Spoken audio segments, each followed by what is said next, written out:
আসসালামু আলাইকুম প্রিয় শিক্ষার্থীরা, আশা করি আল্লাহর রহমতে আপনারা সবাই ভালো আছেন। আপনাদের সবাইকে স্বাগতম ফারুক এডুকেশন একাডেমিক চ্যানেলে। আজকে আমরা কারিগরি ও মাদ্রাসা শিক্ষা বোর্ডের সাজেশন নিয়ে আলোচনা করব। খুবই গুরুত্বপূর্ণ শর্ট সাজেশনটা দিব, যাতে আপনারা অল্প সময়ের মধ্যে পড়তে পারেন ওদের সাজেশন। তো এখানে কিছু গল্প দেওয়া আছে, আমরা সেই গল্পগুলো এখানে কী দেওয়া আছে দেখেন। এখানে আমাদের আমাটির বেপু, তারপর যে মানুষ মোহাম্মদ সাল্লাল্লাহু আলাইহি সাল্লাম, শিক্ষা ও মনুষ্যত্ব, পয়লা বৈশাখ। এখানে 4টা দেওয়া আছে। তো এই 4টা থেকে আমাদের প্রশ্ন আসবে 3টা, একটা 5 মার্ক করে, 3টা আমাদের হবে 15 নাম্বার থাকবে, অর্থাৎ গদ্য অংশ থেকে আমাদের 15 নাম্বার থাকবে। এবার আসুন আমাদের বাংলা পদ্যের অর্থাৎ কবিতার অংশ। তো কবিতার অংশ আমাদের সেম একইভাবে আসবে।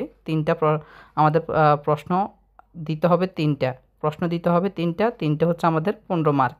ঠিক আছে, তো এখানে আমরা 3টাই দিলাম, যেমন জুতা আবিষ্কার, মানুষ, আর হচ্ছে তোমাকে পাওয়ার জন্য হে স্বাধীনতা। এই 3টা পড়ে যাবে, এই 3টা থেকে ইনশাল্লাহ কমন পড়বে। ঠিক আছে, তো তোমরা যে যতটুকু পারো ততটুকু লিখবে, কারণ এগুলো হচ্ছে তোমাদের বা করে লিখতে হবে, বানিয়ে বানিয়ে লিখতে হবে। ঠিক আছে, নিজের মতো করে লিখতে হবে, যে একবারে হুবহু গাইডের মতো হইতে হবে এমন না। ঠিক আছে, তোমরা তোমাদের মতো করে এগুলো লিখে নেবে। এবার আসো আমাদের পরবর্তী হচ্ছে নাটকের অংশ। তো নাটকের অংশ আমি তোমাদের জন্য আরও সহজ করে দেওয়া হয়েছে নাটকের জন্য। নাটকের থেকে তোমরা অনেকে নাটকটা পড়ো নাই। নাটকটা হচ্ছে আমাদের বইপির নাটক। তো আমি এই নাটকের কিছু প্রশ্ন আমি তোমাদের দিয়ে দিলাম। তো নাটকে তোমরা যারা নাটকটি পড়ো নাই, নাটকটি বই খুলে নাটকের মূল ভাব এবং সারমর্ম সেটা তোমরা পড়ে নেবে। এরপর যে প্রশ্নগুলো তোমাদের শিখতে হবে, এখানে দেখো আমি কয়েকটা প্রশ্ন তোমাদের দিয়ে দিলাম। এখানে হলো বইপির নাটকের প্রথম সংলাপটি কার? হাশেমের। সূর্যাস্ত আইন কত সালে প্রণীত হয়? 1793 সালে। বইপির নাটকে হাতেম আলীর স্ত্রীর নাম কি? খোদেজা না। তারপর নৌকার সঙ্গে কিসের ধাক্কা লেগেছিল? বজরার। এটা মুখস্থ করে ফেলবা। বহিপির কাকে বিয়ে করেছিল? তাহিরাকে। অর্থাৎ তাহিরাকে নিয়ে এই কাহিনীটি হয়েছে। ঠিক আছে, বহিপির কত সালে প্রকাশিত হয়? 1907 সালে। বহিপীরের বয়স কত? 60 তোমাদের বহিপীরের বয়স কত? 60। বানানটা তোমরা একটু ভালো করে লক্ষ্য করবা। ঠিক আছে, তো এখানে দেখো 60। এরপর হচ্ছে তাহিরা কার সাথে বাড়ি থেকে পালিয়েছিল? নাবালক চাচাতো ভাইয়ের সঙ্গে। বজ্রা কোন ঘাটে থেমেছিল? দেখো বজ্রা ডেমরা ঘাটে থেমেছিল। বইপির নাটকের জমিদারের নাম কি? হাতেম আলী। বইপির নাটকের কেন্দ্রীয় চরিত্রটা কিন্তু বহিপির। তারপর হচ্ছে হাশেম আলী কিসে ব্যবসা করতো? ছাপাখানার ব্যবসা করতো। ঠিক আছে, শিক্ষার্থীরা লক্ষ্য করো, আমাদের বইপির যে খ অংশের যে প্রশ্নগুলো আসতে পারে গুরুত্বপূর্ণ, এখানে দেখো আমরা 7টা প্রশ্ন দেওয়া হয়েছে। তো তোমরা 7টা প্রশ্ন এগুলো দেখে নিবে। আর যাদের বুঝতে অসুবিধা হচ্ছে, তোমরা তোমাদের বই খুলবে, যে গাইডটা আছে গাইডের যে সাল আস করে পড়ে যাবে। ঠিক আছে, তাহলে এখান থেকে তোমরা ক্ষয়ের অংশগুলো পারবে। তোমাদের যেটা সবচেয়ে গুরুত্বপূর্ণ অংশ, সেটা হচ্ছে তোমাদের ব্যাকরণ অংশ। দেখো ব্যাকরণ অংশ হচ্ছে 25 মার্ক। ঠিক আছে, তো ব্যাকরণে এখানে দেখো 4টা প্রশ্ন দিতে হবে, আমাদের 10 মার্ক। ব্যাকরণের এখানে আমাদের হচ্ছে 10 মার্ক। তো টোটাল হচ্ছে আমাদের 25 মার্ক থাকবে। তো আমি নাম্বারগুলো তোমাকে দেখাচ্ছি কিভাবে তোমরা দিবে। যে ঘ বিভাগ ব্যাকরণের দিকে লক্ষ্য করা, আমাদের 25 মার্ক, তাহলে এখানে হচ্ছে 10 মার্ক হচ্ছে। তো তোমরা কি প্রশ্নগুলো পড়বো? প্রথম প্রশ্ন দেখো গুরুত্বপূর্ণ, গঠন অনুসারে শব্দ কত প্রকার ও কী কী? বিশেষ্য পদ কত প্রকার ও কী কী? বাক্য কাকে বলে? একটি সার্থক বাক্যে কয়টি গুণ বা বৈশিষ্ট্য থাকে? যেতি বা ছেদের চিহ্ন কাকে বলে? ক্রিয়ার পদ কাকে বলে? সমাপিকা কী? অসমাপিকা ক্রিয়ার পার্থক্য। 5 নাম্বারটা বেশি ইম্পর্টেন্ট, এটা শিখে যাবে। তারপর যেতি চিহ্নর এটা ইম্পর্টেন্ট, এটা স্টার দেওয়া, এটা শিখে যাবে।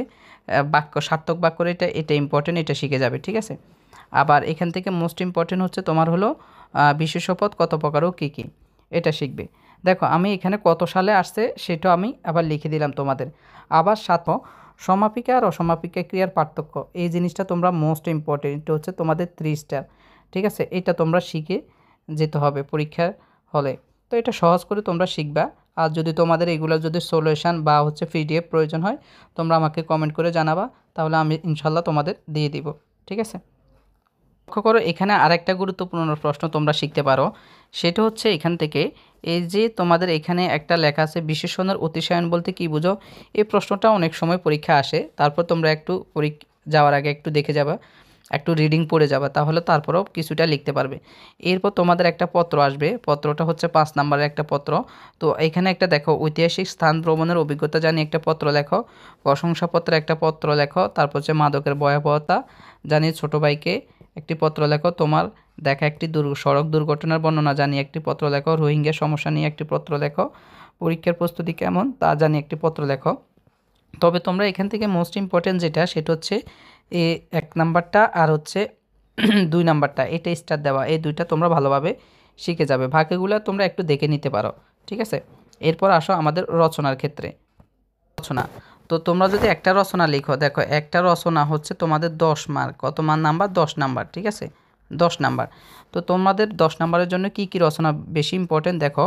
একটা হচ্ছে প্রথম যেটা সেটা হচ্ছে শ্রমের মর্যাদা, দ্বিতীয় হচ্ছে কারিগরি শিক্ষার গুরুত্ব বা কারিগরি শিক্ষা ও বৃত্তিমূলক শিক্ষার গুরুত্ব, যেটি আসে একই উত্তর। আর হচ্ছে স্বদেশপ্রেম, আর হচ্ছে বাংলাদেশের প্রাকৃতিক সৌন্দর্য, অধ্যাবসায়, পরিবেশ দূষণ ও তার প্রতিকার। তো তোমাদের এখান থেকে আমি যে তিনটে তোমাদের বলবো, তোমরা এখান থেকে শ্রমের মর্যাদা স্টার দিয়ে দাও, আর একটা হচ্ছে কারিগরি শিক্ষার যেটা সেটা দিয়ে দাও, আর একটা হচ্ছে 3 নাম্বার, অর্থাৎ 1 থেকে 3 পর্যন্ত তোমাদের মোস্ট ইম্পর্টেন্ট, এটা হচ্ছে তোমাদের 3 স্টার। তো ঠিক আছে, আশা করি পরবর্তী সাজেশনগুলো তোমরা পাবে। তো তোমাদের নিয়মিত আপডেট পাওয়ার জন্য চ্যানেলটি সাবস্ক্রাইব করে রাখবে, কারো কোনো সমস্যা হলে কমেন্ট করে জানাবে। তো আশা করি সকলের জন্য রইল শুভকামনা, সবাই ভালো থাকবে, সুস্থ থাকবে এই কামনা করি। আল্লাহ হাফেজ, আসসালামু আলাইকুম রহমতুল্লাহ।